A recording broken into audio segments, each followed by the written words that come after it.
হেই everyone, good morning সবাইকে। কেমন আছো সবাই? আমি জানি অনেক দিন পর আজকে ভিডিও দিলাম, কিন্তু কি করবো বলো, ঠান্ডাটা প্রচুর লাগিয়েছি। তো বেরিয়ে পড়েছিলাম আমি বৃহস্পতিবারের দিন একটু ধুসাঘাটের উদ্দেশ্যে, মানে ধুলিয়ান থেকে ফারাক্কা ধুসাঘাটে এসে পড়েছি। আর দেখো কত খাবারের দোকান, প্রত্যেকটাই খেতে ইচ্ছে করছিলো, কিন্তু তারপরে মন মেরে ঠিক করলাম যে না, শুধু ফুচকাটাই খাবো।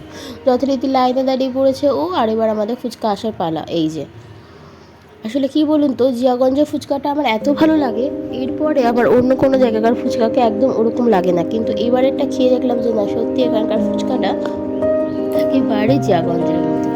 এত ঠান্ডা লাগিয়েছি আমি যে আমি কথা বলতে পারছি না। আর শুধু ফুচকা খেলে তো হবে না বলুন, বাঙালি মানুষ, অল্পতে কি মন ভরে? মন ভরে না।